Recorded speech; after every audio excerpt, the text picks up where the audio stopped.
महाराष्ट्र विधानसभेचे उपाध्यक्ष आणि पिंपरीचे लोक आमदार अण्णा बनसोडेजी, माजी आमदार विलास लांडेजी,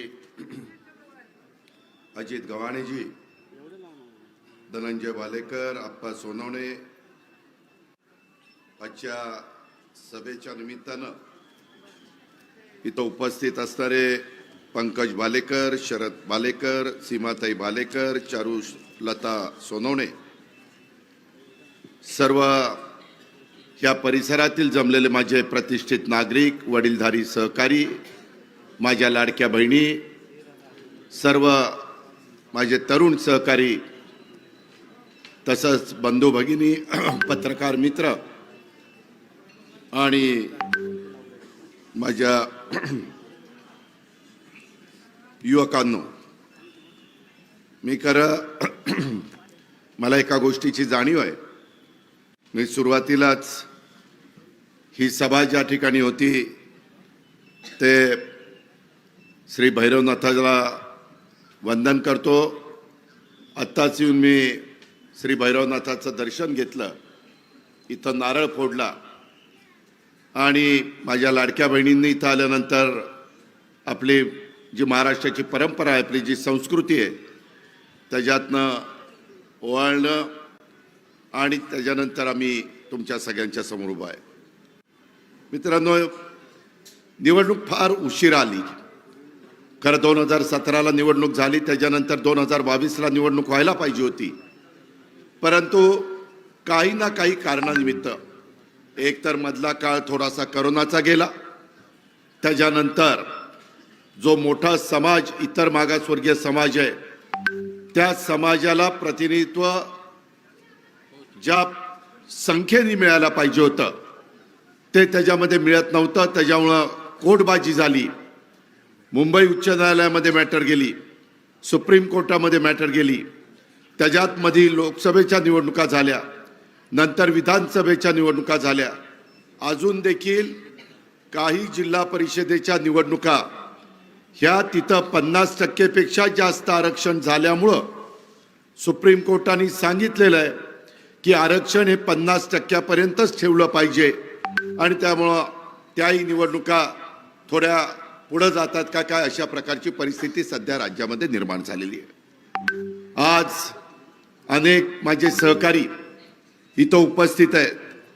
मला पंकजला ज्यावेळेस कळलं की मी इथं एका प्रभागामध्ये नारळ फोडण्याच्या निमित्तानं, एका सभेच्या निमित्तानं येणार आहे, त्यावेळेस त्याने मला फोन केला आणि सांगितलं की दादा, आम्ही देखील आज खरं श्री भैरवनाथाच्या चरणी वंदन करून, हे आमचं ग्रामदैवत आहे, इथं आमचं श्रद्धास्थान आहे, आम्ही ह्या सगळ्या गोष्टी करत असताना कुठल्याही चांगल्या गोष्टीचा शुभारंभ इथं नारळ फोडून त्या ठिकाणी करत असतो आणि तुम्ही येताय तर इथं या. शेवटी कार्यकर्ता त्याला जपला पाहिजे, आमच्यासारख्यांनी त्याला ताकद दिली पाहिजे, समाजामध्ये त्याचा मान सन्मान प्रतिष्ठा कशी वाढेल याबद्दलचा प्रयत्न त्या ठिकाणी केला पाहिजे. कारण आम्ही शिवशाहू फुले आंबेडकरांच्या विचारधारेनं महाराष्ट्रामध्ये काम करतोय. मित्रांनो, चांद्यापासून बांद्यापर्यंत काम करत असताना तसं बघितलं तर ही उद्योग नगरी, ही कष्टकऱ्यांची नगरी, इथं पूर्वीची असणाऱ्या ग्रामपंचायती अनेक एकत्र आल्या आणि त्याच्यातनं सुरुवातीला नगरपालिका आणि नंतर महानगरपालिकेचं रूपांतर झालं. आशिया खंडातली सर्वात श्रीमंत महानगरपालिका या नात्याने आपल्या पिंपरी चिंचवडचा नावलौकिक होता. तुम्ही सगळ्यांनी अतिशय तरुणपणामध्ये माझ्यासारख्या कार्यकर्त्याला 1991 मध्ये खासदार केलं. त्यावेळेस PV नरसिंहराव 5 वर्षाच्या करता पंतप्रधान होते. तसं बघितलं तर या शहराचा माझा जास्त संबंध आला नाही. मी बारामतीमध्ये काम करत होते, का शेतकऱ्याच्या पोटी जन्मालेला कार्यकर्ता या नात्याने मी तिथं काम करत होतो. परंतु काहीतरी समाजाच्या करता केलं पाहिजे. आदरणीय पवार साहेबांनी एक स्वतःचे वेगळ्या प्रकारचा नावलौकिक राज्यामध्ये, देशामध्ये निर्माण केलेला होता आणि त्या कुटुंबामध्ये जन्माला आलेला मी कार्यकर्ता. आणि त्याच्यामुळं काही नाना शितोळे असतील, तात्या कदम असतील, कविचंद भाट असतील, अनेक त्यावेळेचे मान्यवर असतील, ह्यांच्या माझ्या ओळखी झालेल्या होत्या. रामकृष्ण मोरे साहेब असतील, रामकृष्ण मोरे आपल्या सगळ्यांचं प्रतिनिधित्व करायचे, सगळी महानगरपालिका ते चालवायचे. परंतु मला तुम्ही खासदार केल्यानंतर मी ठरवलं की वा ह्या शहरामध्ये काहीतरी बदल झाला पाहिजे. हे शहर कष्टकऱ्यांचं आहे. इथं कामधंद्याच्या नोकरीच्या निमित्तानं महाराष्ट्राच्या कानाकोपऱ्यातनं लोक येत आहेत, राहत आहेत, व्यवसाय करतायत. मूळ माझा पिंपरी चिंचवडकर देखील कष्ट घेतोय. वेगवेगळ्या इंडस्ट्री, टाटा इंडस्ट्री असेल, फिरोदिया असेल, बजाज असेल, कितीतरी इंडस्ट्री इथं होत्या आणि त्याच्यातनं लोक इथं नोकरी करता यायचे. पण मी त्यावेळेस बघायचो नोकरीला इथं आणि मुक्कामाला पुण्याला जायचे. का तर इथं पाहिजे तशा प्रकारची शिक्षणाची सोय नव्हती, जेवढी पाहिजे तेवढी रस्त्याची सोय नव्हती, फ्लायओव्हर नव्हते, डबल फ्लायओव्हर नव्हते, पाण्याच्या संदर्भामध्ये काही समस्या होत्या. माझ्या लाडक्या बहिणींना लांब लांब जाऊन पाणी आणावं लागायचं. कधी पाणी 24 तास मिळायचं नाही, प्रत्येक दिवशी मिळायचं नाही. अशा वेगवेगळ्या अडचणी. शहर तर मोठं होत होतं. दफनभूमीचा प्रश्न, स्मशानभूमीचा प्रश्न, गरीब समाज देखील आपल्याकडे मोठ्या प्रमाणावर आहे. झोपडपट्टीमध्ये राहतो, त्यांचाही अधिकार आहे चांगलं घर त्या ठिकाणी घेऊन राहण्याचा. त्यांनाही वेगवेगळ्या केंद्राच्या राज्याच्या योजनेतनं मदत झाली पाहिजे. आणि हा सगळा विचार माझ्यासारख्या कार्यकर्त्यांनी केला. आणि मला पण कामाची आवड असल्यामुळं मी महाराष्ट्राला सांगतो, बाबांनो मी कामाचा माणूस आहे. त्याचा उल्लेख आता पंकजनी केला. पंकज पण पहिले 5 वर्ष तुम्ही सगळ्यांनी मागच्या वेळेस पण माझ्या शब्दाला मान दिला. 4ही लोक राष्ट्रवादी काँग्रेस पक्षाच्या घड्याळाचे निवडून दिले. आणि त्याच्यामध्ये आपल्या स्वर्गीय पौर्णिमाताई सोनवणे आज आपल्यात हयात नाही. मी त्यांना भावपूर्ण श्रद्धांजली अर्पण करतो. ते आपल्याला सोडून गेल्यात. परंतु त्यांची सुनबाई या नात्याने आपण चारुलताला त्या ठिकाणी उमेदवारी दिलेली. उमेदवारी देत असताना वेगवेगळ्या भागाला कसं प्रतिनिधित्व देता येईल, वेगवेगळ्या वयोगटातल्यांना प्रतिनिधित्व कसं देता येईल. काहींची पाठी कोरी आहे, काही जण अनुभवी आहेत. आणि त्याच्यामध्ये गेले अनेक वर्ष आपल्या सगळ्यांचं प्रतिनिधित्व करत असणारा पंकज दत्तात्रय भालेकर याला आपण इथं उमेदवारी दिलेली आहे. 5 वर्ष त्यांनी तुमचं काम केलं. नंतर त्यांचं मुदत संपली. नंतर देखील सातत्याने माझ्याकडं, मी कधी विरोधी पक्षात होतो, कधी सत्ताधारी पक्षात होतो, आज राज्याचा उपमुख्यमंत्री आहे, तुमचा पालकमंत्री आहे. अनेक प्रकारची कामं मी राज्याच्या सर्वांगीण विकासाच्या करता करत असतो. आया बहिणींचा आशीर्वाद मिळवत असतो, वडीलधाऱ्यांचा आशीर्वाद घेत असतो. आणि तरुणांच्या करता एक दिशा देण्याचं काम माझं चाललेलं असतं. आणि त्याच्यातून पंकजने मगाशी भाषणामध्ये बोलत असताना सांगितलं, इस्पितळाचा प्रश्न, पाण्याच्या बद्दल प्रश्न. मित्रांनो, ह्या राज्याचा मी पाटबंधारे मंत्री होतो. त्यावेळेस माझ्या लक्षात आलं की माझं शहर ज्या पद्धतीनं वाढतंय ते बघता पवना धरण माझ्या पिंपरी चिंचवडला पुरं पडणार नाही. लोकसंख्या वाढतीये. पूर्वी मी इथं खासदार होतो त्यावेळेस एक आमदार होता हवेली विधानसभा मतदारसंघातला, आणि थोडासा भाग आपला मुळशीला जोडलेला होता. आपला पिंपरी निलंग वगैरे थोडाच भाग होता. म्हणजे एक आमदार किंवा सव्वा आमदार धरा. आज 3 आमदार पूर्ण तुमच्या आहेत. उद्याच्याला 2029ला माझा दावा आहे 5 आमदार ह्या भागातनं जातील. 5 आमदार. माझ्या महिलांना 1/3 जागा आपण देणार आहोत. कायदा पास केला आहे. उद्याच्याला 29 मध्ये 288 आमदार आणि व्यतिरिक्त 96 महिला जाणार आहेत. कारण लोकसंख्या वाढलेली आहे, तेवढं प्रतिनिधित्व मिळालं पाहिजे. महिलांना पण समाजात मान सन्मान प्रतिष्ठा प्राप्त करून दिली तर महिला त्या दिलेल्या कामाचं चीज करतात. ह्याबद्दलचा पण अनुभव आपण घेतला. अनेक महिलांना आपण या शहराचं प्रतिनिधित्व करण्याची संधी दिली. काहींना आमदार केलं, काहींना खासदार केलं. हे चालत असतं. त्याच्यात कधी जातीवाद करायचा नसतो, जातीभेद करायचा नसतो. शेवटी आपलं प्रत्येकाचं रक्त लालच आहे. आपण हाडामासाची माणसं आहे. युगपुरुष छत्रपती शिवाजी महाराजांनी ज्यावेळेस हिंदवी स्वराज्याची स्थापना केली त्यावेळेस 18 पगड जाती 12 बलुतेदारांना घेऊन त्यांनी सर्वांना बरोबर घेऊन हिंदवी स्वराज्याची स्थापना केली. त्यांनी दुजाभाव केला नाही. त्यांनी त्याच्यामध्ये कुठल्याही जातीमध्ये तणाव निर्माण केला नाही. हे शिवशाहू फुले आंबेडकरांची विचारधारा. घटनेची शिल्पकार बाबासाहेब आंबेडकरांनी तसंच केलं. संविधान दिलं, जगातलं सर्वोत्कृष्ट संविधान. महात्मा ज्योतिराव फुल्यांनी खऱ्या अर्थाने गोरगरिबांच्या करता शिक्षणाची कवाडं उघडली. त्या काळामध्ये राजर्षी शाहू महाराजांनी गरिबांची Yeah, tell me, Karan, what? In the hustle and bustle of daily life, we आणि म्हणून ह्या लोकांचा आदर्श घेऊन मौलाना आझाद असतील, अण्णाभाऊ साठे असतील, पुण्यश्लोक अहिल्यादेवी होळकर असतील, सावित्रीबाई फुले असतील, राजमाता जिजाऊ असतील, रमाई माता असतील, ह्या सगळ्या ज्यांनी ह्या देशाला ह्या राज्याला दिशा देण्याचं काम केलंय, त्यांचा वारसा पुढे घेऊन जाण्याचं काम आम्ही करतोय. मित्रांनो, आज आपण काय करतोय? जी महानगरपालिका आशिया खंडामध्ये श्रीमंत महानगरपालिका होती, तुम्ही माझ्यावर 92 साली विश्वास ठेवला. 92 पासून 2017 पर्यंत 25 वर्ष मी सांगेल तो महापौर, मी सांगेल तो स्टँडिंग कमिटीचा चेअरमन आणि मी सांगेल ते आमदार उमेदवार तुम्ही निवडून देत होता. मित्रांनो, कधी ह्या महानगरपालिकेला कर्ज काढावं लागलं नाही, कधी महानगरपालिका कर्जबाजारी झाली नाही. आठवा, जुन्या लोकांनी आठवा, कितीतरी माझ्या तरुण तरुणींचा त्यावेळेस जन्म पण झाला नसेल. 35 वर्षापूर्वीचं मी सांगतोय. त्या दिवसापासून मी ठरवलेलं होतं ह्या शहराचा चेहरा मोहरा असा बदलून दाखवीन की जी लोक पुण्याला मुक्कामाला जात आहेत त्यांना वाटेल पुण्या एवढंच तोडीचं माझं पिंपरी चिंचवड झालं, आता मी पिंपरी चिंचवड मध्ये राहिलं पाहिजे. ह्या पद्धतीचा इतिहास आपण घडून दाखवला. IT आणलं, त्याच्यामध्ये पवार साहेबांनी पुढाकार घेतला.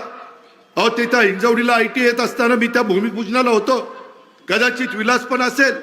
आणि तिथं संत तुकाराम सहकारी साखर कारखान्याचं भूमिपूजन होत होतं. नाना नवलेंनी ती जागा निवडली. पवार साहेबांना विजन होतं. साहेबांनी सांगितलं नाही, इथं कारखाना करायचा नाही. मी जरी भूमिपूजनाला आलेलो असेल तर आपण दुसरी जागा निवडू, इथं आपण इंडस्ट्री आणू, इथं आपण IT हब निर्माण करू. आज त्या IT हबमुळं देशात कुठल्या IT हबचा नाव लौकिक आहे.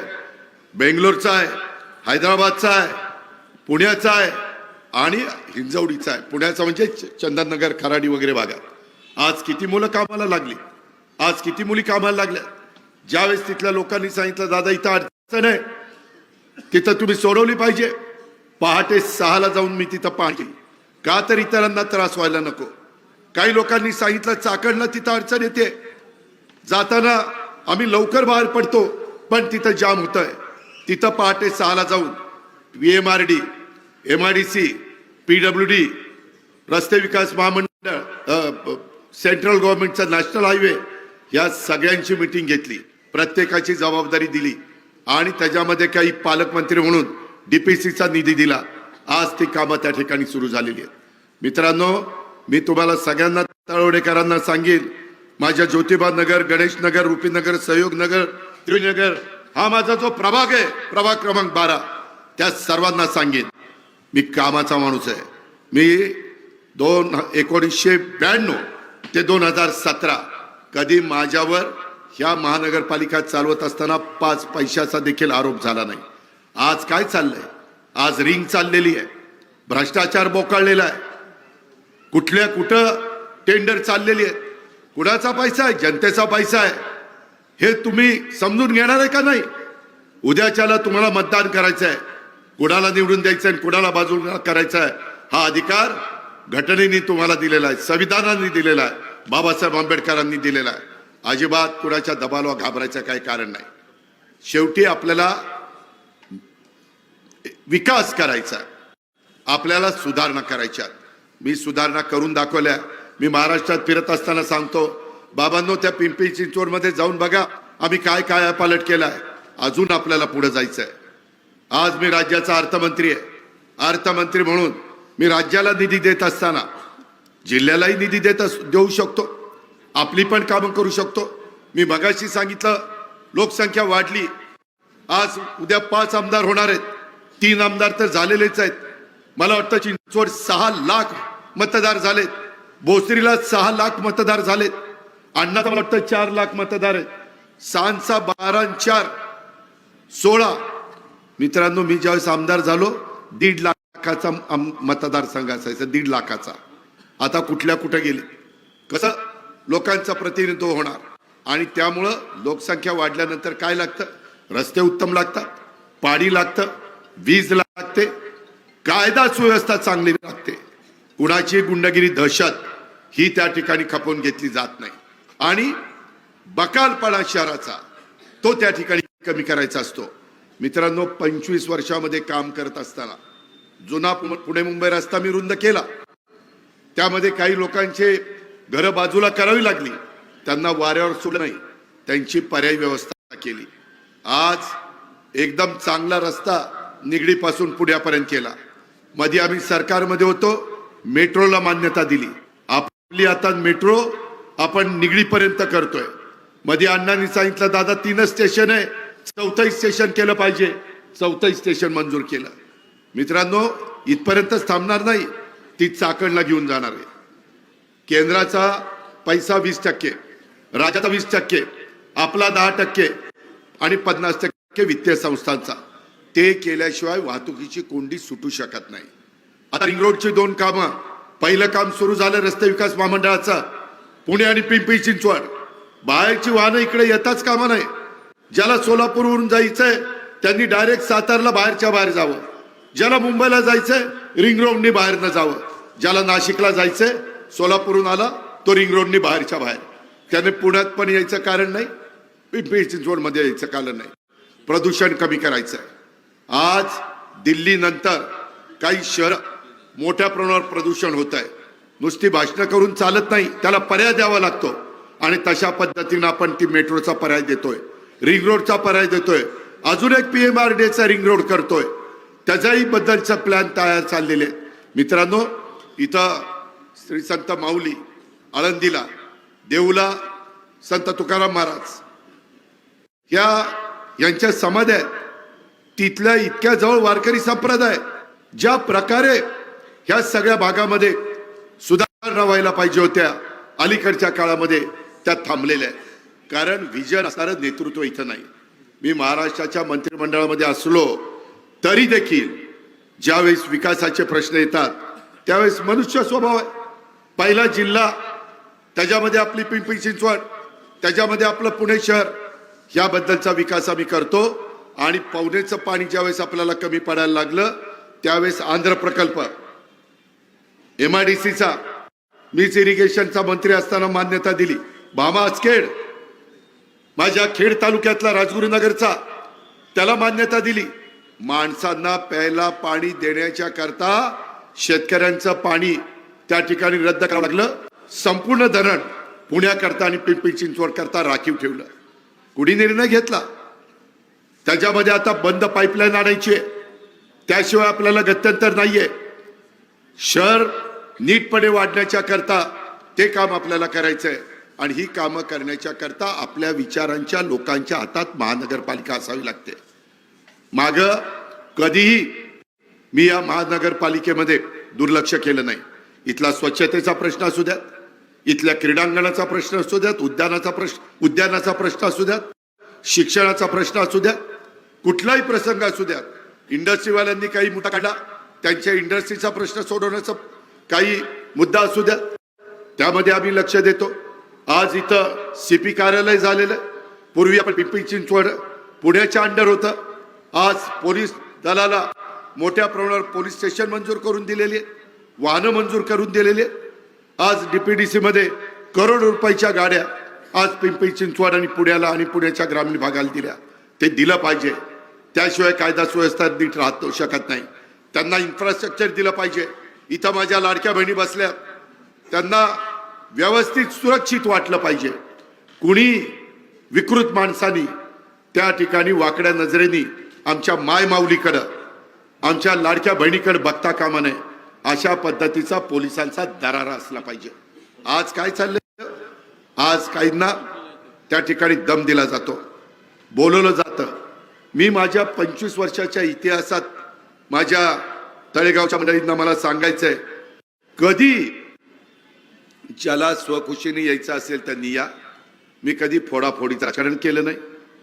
त्याच्यामध्ये काँग्रेस पण लढायची, राष्ट्रवादी पण लढायचं, शिवसेनाही लढायची, त्याच्यामध्ये भाजप पण लढायचं. आज काय चाललंय? ह्याला फोडा, त्याला फोडा, त्याला इकडे घ्या, त्याला तिकडे घ्या. काहींना विचारलं का रे काय झालं? नाही राव दादा, लईच दम दिला, माझी बांधकामं चालली ती थांबवल्यावर कसं व्हायचं? हे असले धंदे चालले. हे पिंपरी चिंचवडमध्ये पिंपरी चिंचवडकरांनी खपून घेता कामा नये.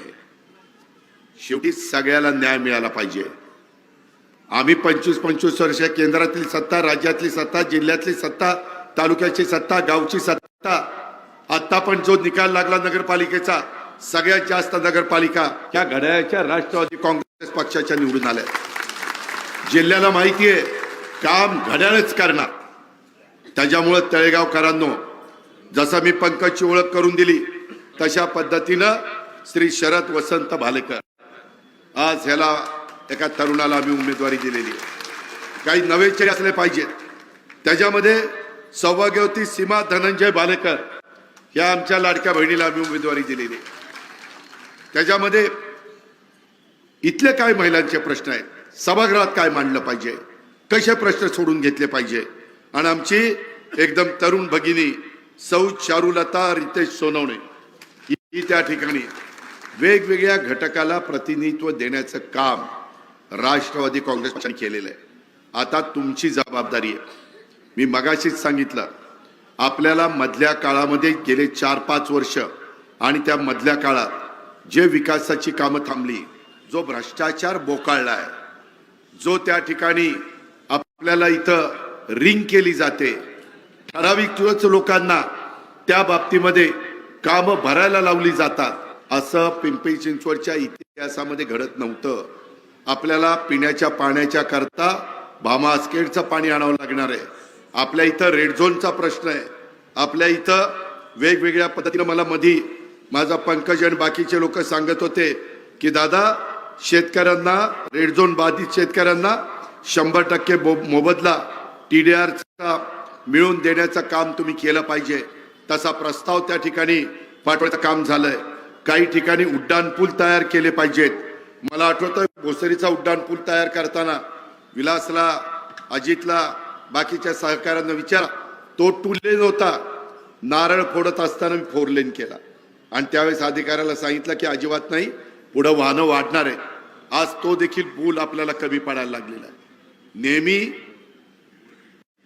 काही झालं तरी नेतृत्वाला दूरची दृष्टी असावी लागते, तर विकास होत असतो. आणि त्याच्यामुळं ह्या सगळ्या काही गोष्टी मधल्या काळामध्ये मला पंकजनी सांगितलं की दादा, तळवडे येथे महाराष्ट्र शासनाची 59 एकर गायरान जागा पालिकेकडे हस्तांतरण करा, तो निर्णय आपण घेतला. त्यामुळं अतिशय सुंदर अशा प्रकारचा बायोडायव्हर्सिटी प्रकल्प तिथं आपण साकार करतोय. स्थानिक नागरिक आणि तरुणांच्या करता 7 एकर जागेमध्ये आपण स्पोर्ट ऍक्टिव्हिटी आणि इतर उपक्रम त्या ठिकाणी राबवतोय. राज्य सरकारची मगाशी यानं सांगितलं पंकजनी 32 गुंठे जागा आपण MIDC कडनं महावितरणला दिली. शेवटी लोकांच्या भल्याकरता जे करावं लागतं ते करत असताना त्याच्यामध्ये मागं पुढं बघायचं नसतं. आणि त्याच्यातून आपल्याला आता तळवड्याला आपलं तलाठी कार्यालय नसल्यामुळं चिखलीला जावं लागतं. त्यामुळे ह्या भागाच्या करता स्वतंत्र तलाठी कार्यालय सुरू करण्याचा निर्णय देखील आपण त्या बाबतीमध्ये घेतलेला आहे. मित्रांनो, शेवटी ही सगळी कामं ही केली पाहिजे. देहू आळंदी रस्त्यावर संत तुकाराम महाराज प्रवेशद्वाराचं भव्य काम त्या ठिकाणी सुरू आहे. एकंदरीतच ह्या प्रभागातील नागरिकांचं आणि राष्ट्रवादी काँग्रेस पक्षाचं एक विश्वासाचं नातं हे निर्माण झालेलं आहे. नेहमी ह्या भागाने, म्हणजे हा भाग जिल्हा परिषदेमध्ये असताना पण राष्ट्रवादी काँग्रेस पक्षाला अशोक मोरेंना अशोक पवारांना त्या ठिकाणी उमेदवारी दिलेली आणि त्यावेळेस तुम्ही त्यांना निवडून दिलं.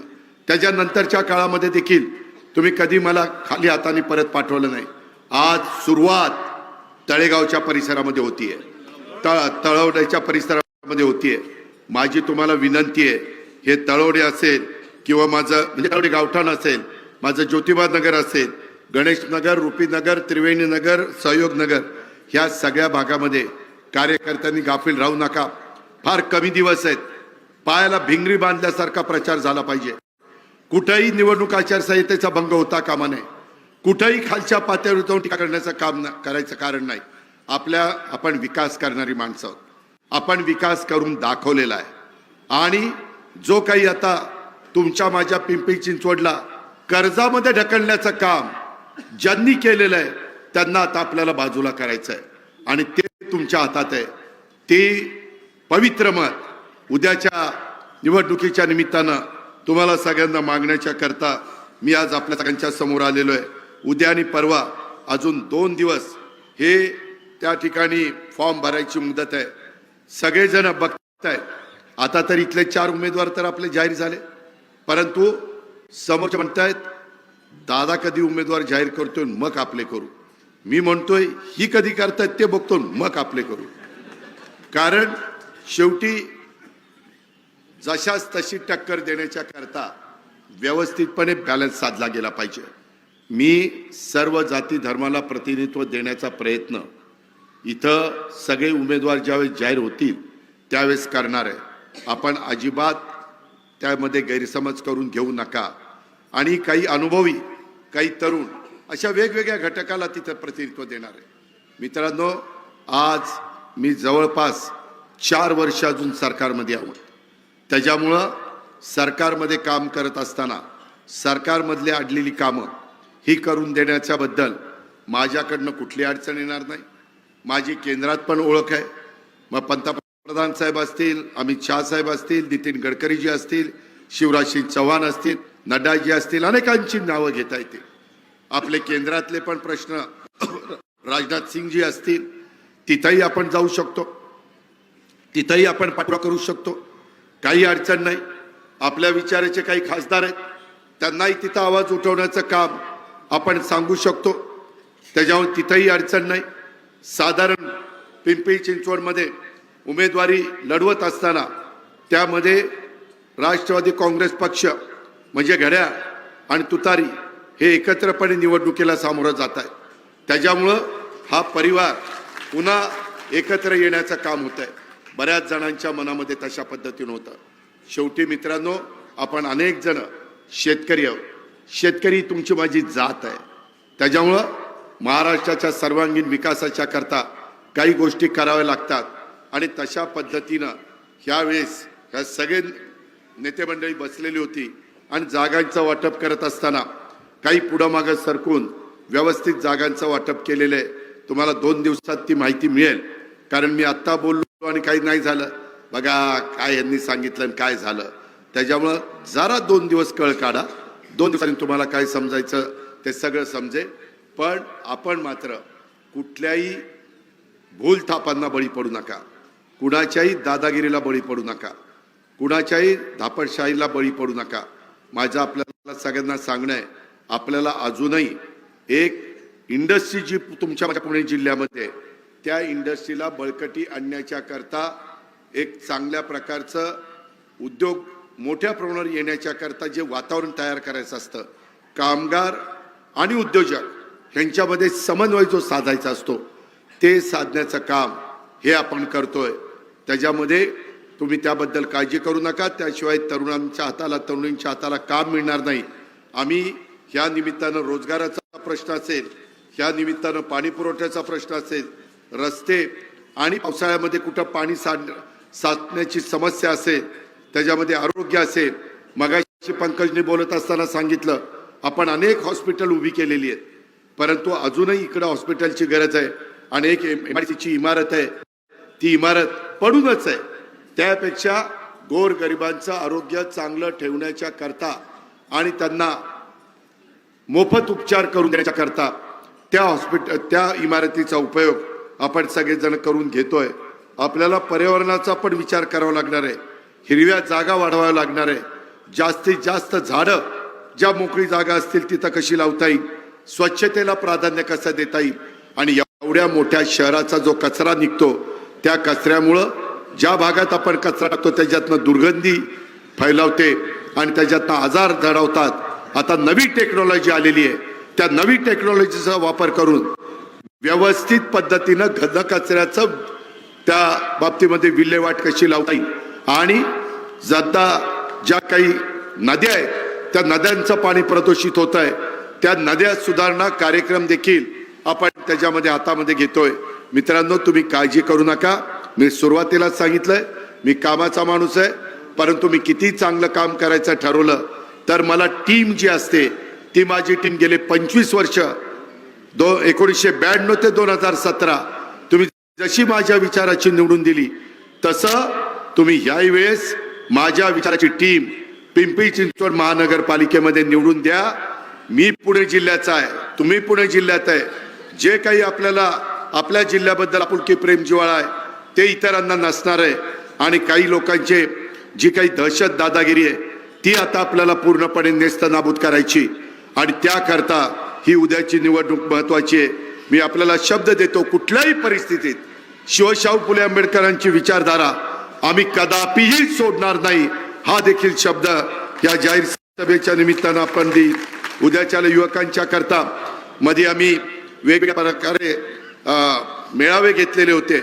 मी त्याच्यामध्ये वेगवेगळ्या ठिकाणी जाऊन लोकांचे काय प्रश्न आहेत ते समजून घेण्याचा प्रयत्न केलेला होता. त्याच्यातून लोकांशी संपर्क साधण्याचा प्रयत्न केलेला होता आणि तसे कार्यक्रम मला वाटतं चिंचवडला घेतला, पण पिंपरीला घेतला, भोसरीचा माझा राहिला, पण मी पुढे घेईन. तुम्ही काही काळजी करू नका.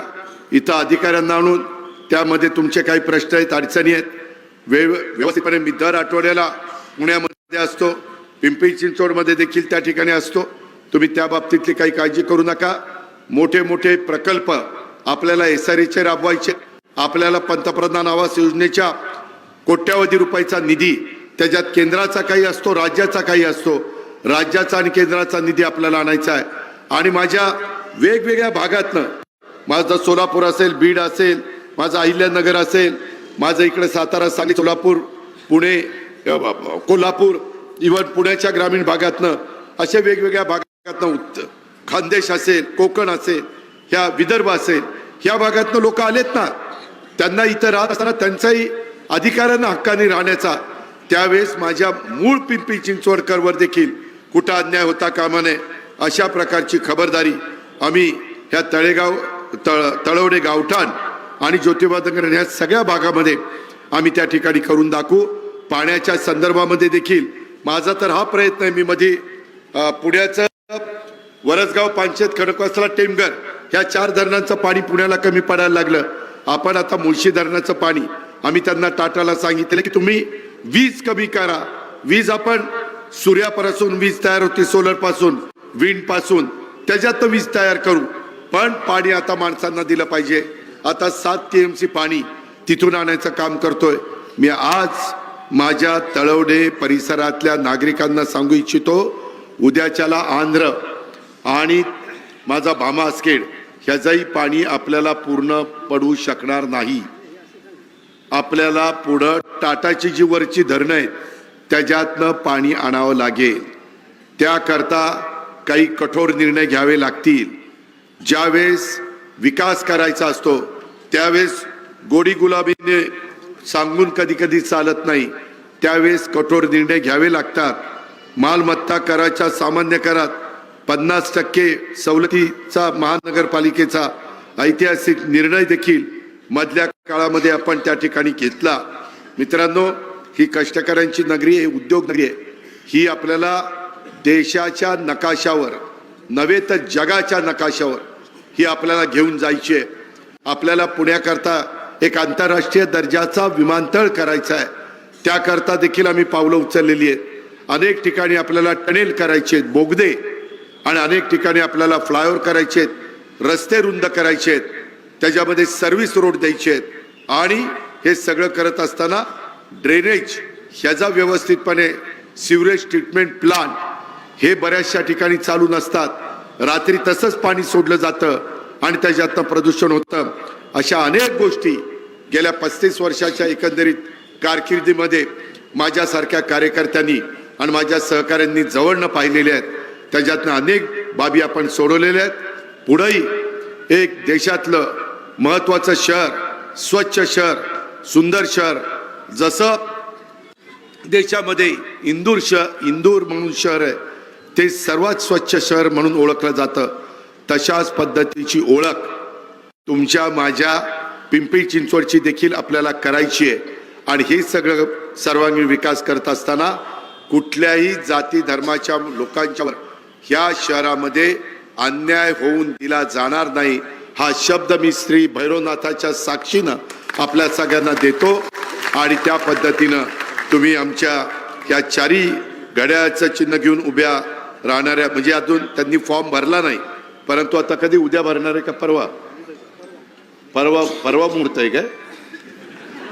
परवा भरणारे हरकत नाही. परंतु तुम्ही सगळ्या जीवाभावाच्या कार्यकर्त्यांनी ह्या चौघांना उमेदवारी देत असताना इतरांनी पण उमेदवारा मागितल्या होत्या, तेही तेवढ्याच तोडीचे होते, त्याबद्दल माझं दुमत नाही. परंतु मित्रांनो, मी काय किंवा माझ्या जागी तुम्ही कुणी असता तरी 2 महिला 2 पुरुष चौघांनाच तुम्ही उमेदवारी देऊ शकत होता, कारण हा प्रभाग हा चौघांचाच आहे. त्याकरता ह्या चौघांना आम्ही उमेदवारी दिल्यात. मी ह्या चौघांच्या साक्षीनं सांगेन, उद्याच्या काळामध्ये 5 वर्षाकरता माझ्या ह्या सगळ्या परिसराचं प्रतिनिधित्व तळवडे आणि बाकीच्या भागाचं करत असताना, प्रभाग क्रमांक 12चं करत असताना, हे कधी तुम्हाला कमीपणा येईल अशा पद्धतीचं कुठलंही काम हे माझे चारही सहकारी करणार नाही. माझ्या 2 लाडक्या बहिणी पण करणार नाही आणि आमचे 2 भाऊ पण करणार नाही, हा देखील शब्द मी आपल्याला देतो. आणि जे काम त्यांच्याकडनं होणार नाही ते काम करून देण्याच्या करता मी अजित पवार कुठं कमी पडणार नाही, हा देखील माझा तुम्हाला शब्द आहे. हा अजित पवारचा वादा आहे, ह्या दादाचा वादा आहे. अशा पद्धतीनं आपण सगळ्यांनी लक्षामध्ये घ्या. आणि आज जी सुरुवात झालेली आहे, हा आपली राष्ट्रवादी काँग्रेस पक्षाची घोडदौड कुठल्याही परिस्थितीत यावेळेस पिंपरी चिंचवड महानगरपालिका ही राष्ट्रवादी काँग्रेस पक्षाच्या ताब्यामध्ये आणायचीच, अशा पद्धतीचा संकल्प घेऊन आपण सगळेजण कामाला लागूया, हीच आग्रहाची नम्रतेची कळकळीची विनंती करतो आणि आपल्या सगळ्यांची रजा घेतो. जय हिंद, जय महाराष्ट्र, जय राष्ट्रवादी.